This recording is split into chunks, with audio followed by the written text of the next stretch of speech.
Pesantren Nurul Hidayah berdiri di pinggiran kota kecil, dikelilingi sawah dan pepohonan. Dari luar, ia tampak biasa saja. Bangunan sederhana bercat putih, pagar tinggi dari besi, dan menara kecil tempat azan dikumandangkan. Tapi bagi para santri di dalamnya, pesantren bukan hanya sekolah agama, melainkan dunia yang terpisah dari luar. Di balik pagar itu, waktu seolah berjalan dengan aturan berbeda. Namaku Zahra, usia 18 tahun. Aku baru masuk pesantren 6 bulan lalu, dikirim oleh orang tuaku yang ingin aku lebih dekat dengan agama. Sebelum itu, aku sekolah di SMA negeri biasa, punya teman-teman yang ramai, hidupku penuh warna. Tapi sejak di sini, semua berubah. Kehidupan di pesantren penuh disiplin. Bangun sebelum subuh, sholat berjamaah, mengaji, menghafal, lalu belajar kitab kuning sampai larut malam. Tidak ada ruang untuk hal-hal lain, setidaknya begitu kata Ustadzah. Namun manusia tetap manusia. Bahkan di tempat sesuci ini, hati kadang bergetar karena hal-hal yang tidak seharusnya. Hari itu aku duduk di aula besar bersama puluhan santri lain, mendengarkan ceramah. Ustadz yang biasanya mengajar sedang sakit, jadi digantikan oleh seorang ustadz muda bernama Hasan. Dari pertama kali ia masuk, suasana berubah. Wajahnya teduh, janggutnya tipis, sorot matanya dalam tapi lembut. Suaranya berat namun menenangkan. Santri-santri sekalian, katanya, ilmu itu cahaya. Cahaya tidak akan masuk ke hati yang kotor. Maka bersihkanlah hatimu dengan niat yang benar. Aku mencoba fokus, tapi suaranya menusuk jauh ke dalam dadaku. Aku menunduk, takut kalau ada yang menyadari pipiku memerah. Malamnya, di asrama, aku menulis di buku catatan kecil yang kusimpan di bawah bantal. Kenapa aku merasa berbeda ketika mendengar suaranya? Bukankah aku datang ke sini untuk belajar agama, bukan untuk jatuh hati? Aku menutup buku cepat-cepat, merasa berdosa hanya karena menuliskan itu. Tapi sejak hari itu, setiap kali aku melihat Ustadz Hasan, ada sesuatu yang bergetar dalam diriku.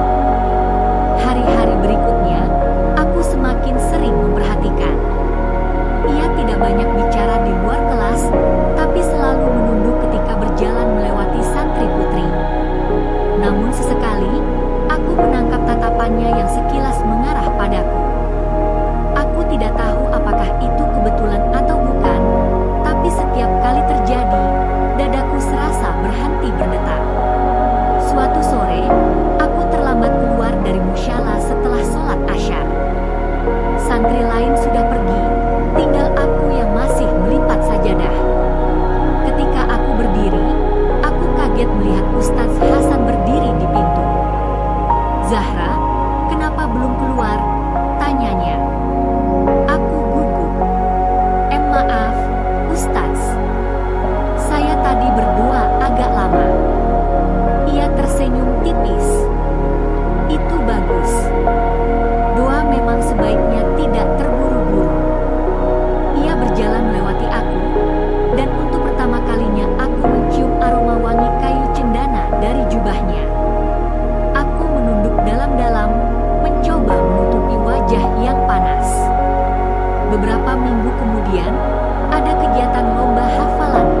Ruangannya sederhana, hanya rak kayu berisi kitab-kitab, buku-buku agama, dan beberapa majalah lama. Saat aku sedang merapikan buku, pintu berdering. Aku menoleh, Ustadz Hasan masuk, membawa beberapa kitab. "Assalamualaikum," sapanya singkat. "Waalaikumsalam, Ustadz," jawabku buru-buru, menunduk dalam-dalam. Ia mendekati meja, meletakkan kitab-kitab tebal.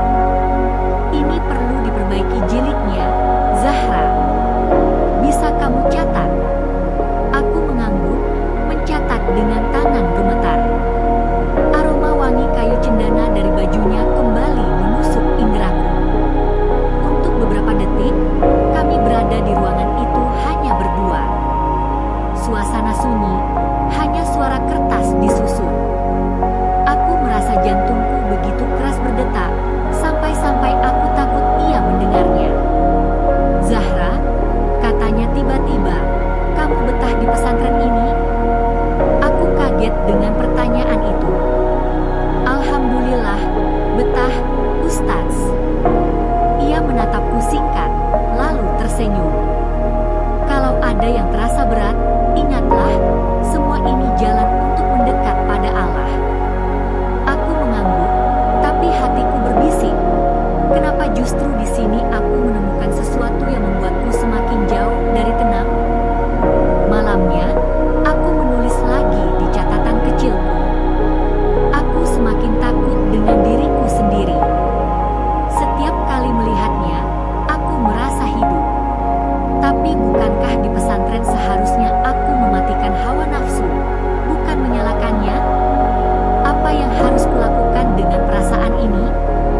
Aku menutup buku itu, menyembunyikannya di bawah bantal, lalu memejamkan mata. Tapi wajahnya tetap muncul, menolak hilang. Beberapa minggu kemudian, lomba hafalan semakin dekat. Aku semakin sering dipanggil untuk berlatih tambahan. Dan seringkali, yang membimbing bukan Ustadzah, melainkan Ustadz Hasan. Kami duduk berhadapan di ruang kelas kosong. Mushaf terbuka di antara kami. Aku membaca dengan suara pelan, ia menyimak. Sesekali ia membenarkan bacaanku, suaranya lembut namun tegas. "Coba ulang ayat ini," katanya. Aku mencoba, tapi suaraku bergetar. "Tenang. Tarik napas dulu," ujarnya. Aku menarik napas panjang, lalu membaca lagi. Tapi hatiku tetap berdegup kacau. Ia menatapku lama, lalu berkata pelan, "Zahra, menghafal bukan hanya soal lidah, tapi juga hati. Kalau hatimu gelisah, ayat tidak akan melekat." Kata-kata itu menancap. Aku tahu ia benar, tapi justru karena ia yang mengatakannya, hatiku makin gelisah. Malam setelah latihan itu, aku keluar sebentar ke halaman asrama. Angin malam sejuk, suara jangkrik bercampur dengan desiran daun. Aku menatap langit penuh bintang, lalu berbisik pada diriku sendiri. "Ya Allah, aku tidak kuat. Aku ingin membuang rasa ini, tapi setiap kali aku berusaha, Engkau mempertemukan aku lagi dengannya. Apa maksud MU?" Air mataku jatuh. Aku merasa seperti orang munafik, belajar agama siang malam, tapi diam-diam menyimpan perasaan yang kutahu terlarang. Hari lomba akhirnya tiba. Aula pesantren penuh dengan santri dan ustadz. Aku duduk di depan, bersiap giliran. Jantungku berdetak kencang. Saat namaku dipanggil, aku maju dengan langkah gemetar. Aku membaca hafalan, suaraku lirih tapi stabil. Sesekali aku menoleh ke arah juri. Dan di sana, Ustadz Hasan duduk, menatapku serius. Matanya tidak seperti biasanya. Ada sesuatu di sana, sesuatu yang membuatku semakin gugup. Aku berusaha fokus, tapi lidahku salah membaca. Aula bergema.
kekuatan kecilku.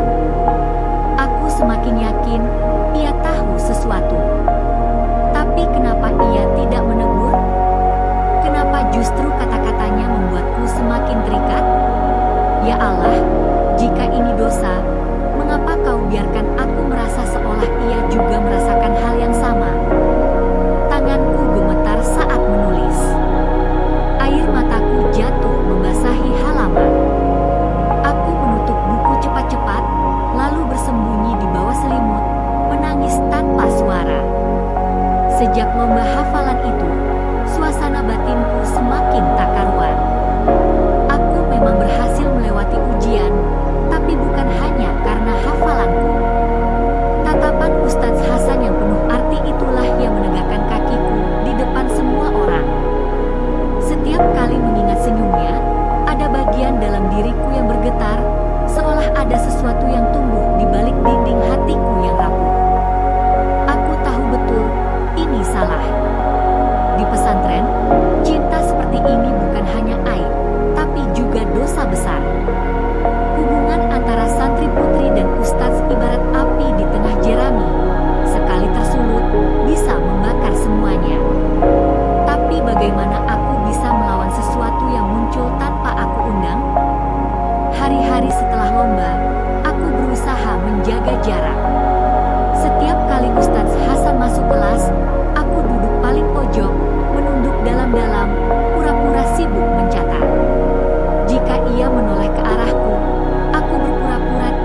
ia tidak menghindariku? Kenapa ia justru seolah mendekat, memberi nasihat yang menusuk lebih dalam? Aku takut, tapi aku juga bahagia. Aku berdosa, tapi aku juga merasa hidup. Ya Allah, apakah Engkau sedang mengujiku, atau sedang menunjukkan jalan yang tidak aku mengerti? Aku menutup buku dengan tangan gemetar. Di luar, suara jangkrik bercampur dengan angin malam. Dinding-dinding pesantren berdiri kokoh, tapi aku merasa dinding hatiku mulai retak, dan dari retakan itu, cahaya aneh masuk, cahaya yang mungkin bukan dari surga, melainkan dari sesuatu yang terlarang. Hari-hari berlalu, dan semakin lama aku merasa hidupku di pesantren bukan lagi tentang menghafal atau belajar. Semua rutinitas terasa hanya sebagai latar, sementara cerita utamanya adalah bagaimana aku berusaha menahan perasaan yang semakin besar. Setiap kali aku membuka mushaf, aku berdoa agar hatiku tenang, tapi huruf demi huruf justru mengingatkanku pada suaranya ketika ia melafalkan ayat. Aku takut pada diriku sendiri. Aku takut pada apa yang akan terjadi kalau orang lain tahu. Tapi di sisi lain, aku mulai menyadari bahwa aku tidak bisa lari. Suatu siang, aku dipanggil ke ruang kitab untuk membantu memeriksa tumpukan buku yang baru datang dari percetakan. Ruang itu kecil, penuh rak-rak tinggi. Aku masuk sendirian, menata buku, menghirup bau kertas baru yang bercampur debu lama. Tak lama, pintu berderit. Aku menoleh, dan jantungku langsung berdegup kencang. Ustadz Hasan masuk, membawa beberapa kitab. Zahra, katanya pelan, tolong catat jumlahnya. Aku mengangguk, buru-buru mengambil buku catatan. Kami duduk berseberangan, hanya dipisahkan meja kayu. Suasana hening, hanya suara kertas dibuka. Tapi di dalam diriku, ada badai yang bergemuruh. Sesekali mata kami bertemu. Sekejap saja, tapi cukup membuat wajahku panas. Aku buru-buru menunduk, pura-pura sibuk menulis. Zahra, ia memanggil lagi setelah beberapa menit. Aku menoleh gugup. Iya, Ustadz. Ia menatapku lama, lalu berkata pelan, kamu harus lebih berhati-hati. Aku bingung. Berhati-hati dengan apa, Ustadz? Ia menunduk sebentar, lalu menatap lagi. Dengan hatimu sendiri. Aku tercekat. Kata-kata itu bagai panah yang tepat mengenai sasaran. Aku ingin menjawab, tapi lidahku kaku. Hanya bisa menunduk, jantungku seolah mau pecah. Sore itu aku kembali ke asrama dengan langkah gemetar. Teman-temanku bercanda, tertawa, seolah dunia mereka biasa saja. Tapi duniaku sudah tidak sama. Kata-katanya terus terngiang, berhati-hati dengan hatimu sendiri. Malamnya aku menulis di catatan kecilku. Kalau benar ia tahu perasaanku, kenapa ia tidak menjauhi aku? Kenapa justru mendekat dan berkata begitu? Apa mungkin ia juga menyimpan sesuatu?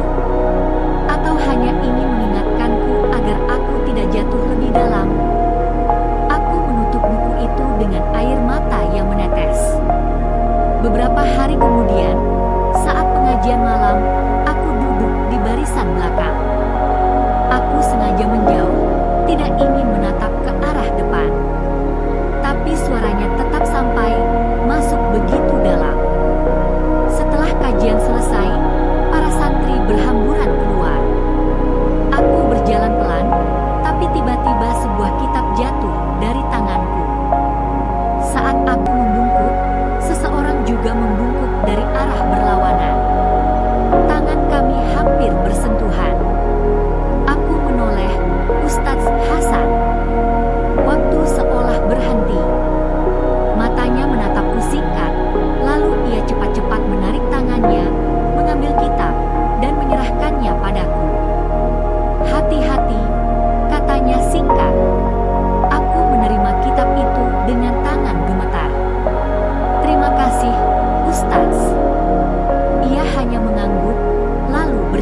pergi.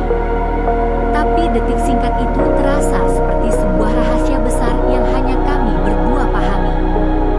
Malam berikutnya, aku tidak bisa tidur. Aku berbaring di kasur tipis, menatap langit-langit asrama. Di sekitarku, teman-teman sudah tertidur lelap. Aku membalikkan badan, memeluk bantal erat-erat, lalu berbisik pada diriku sendiri. Kalau benar ini dosa, kenapa rasanya begitu indah? Kalau benar ini salah, kenapa justru membuatku merasa hidup? Air mata mengalir lagi. Aku menutup wajah dengan selimut, berharap esok pagi semua ini lenyap. Tapi jauh di lubuk hati, aku tahu, semakin aku berusaha melupakan, semakin aku tenggelam. Hari Jumat, pesantren sedikit lebih longgar. Setelah sholat, aku berjalan ke halaman belakang untuk mencari udara segar. Pohon mangga tua berdiri di sana, rindang, daunnya bergoyang diterpa angin. Aku berdiri lama, menatap langit biru. Zahra. Aku menoleh. Lagi-lagi, ia di sana. Ustadz Hasan berdiri beberapa langkah dariku, wajahnya teduh. "Kamu sering melamun," katanya. Aku menunduk. "Maaf, Ustadz." Ia mendekat sedikit. Hati yang terlalu sering melamun bisa terseret ke tempat yang tidak seharusnya. Aku merasa seluruh tubuhku bergetar. Kata-katanya sederhana, tapi bagiku itu lebih dari nasihat. Seolah ia sedang berbicara langsung pada perasaan yang selama ini kusembunyikan. Aku ingin bertanya, ingin mengaku, ingin tahu apakah ia juga merasakan sesuatu. Tapi lidahku keluh, mulutku terkunci. Akhirnya aku hanya berbisik, "Saya akan berhati-hati, Ustadz." Ia menatapku lama, lalu tersenyum samar. "Semoga Allah selalu menjagamu, Zahra." Aku hanya bisa menunduk, menahan air mata yang hampir tumpah. Malamnya aku kembali menulis panjang. Aku sudah tidak sanggup lagi. Dinding yang seharusnya menjagaku justru retak sedikit demi sedikit. Dan dari retakan itu, aku melihat cahaya yang bukan dari Allah, tapi dari seorang manusia. Aku tahu ini salah. Tapi kenapa aku tidak bisa berhenti? Aku menutup buku itu, lalu menatap dinding asrama yang dingin dan putih. Dinding itu seolah menatap balik padaku, menyimpan rahasia yang semakin berat kubawa. Hari-hari terakhir di pesantren terasa semakin berat. Dinding-dinding putih yang biasanya ku kenal sebagai pelindung, kini seolah menjadi saksi bisu rahasia yang kian menyesakan. Setiap kali aku berjalan melewati aula, musyala, atau perpustakaan, seolah ada suara yang berbisik,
tidak seharusnya mengatakan ini.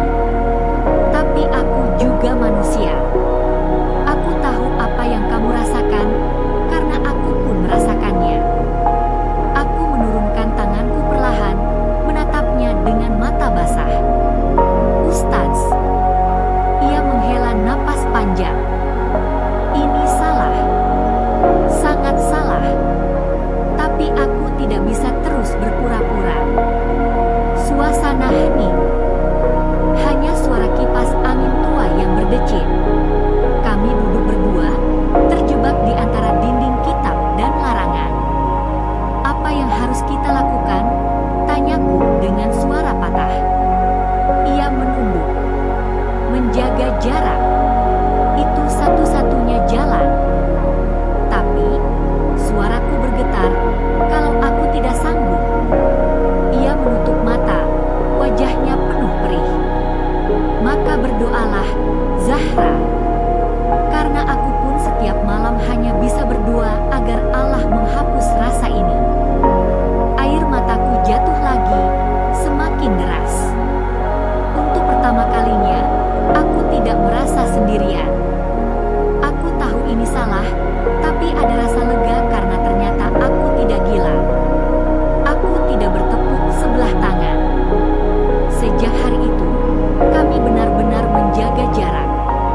manusia.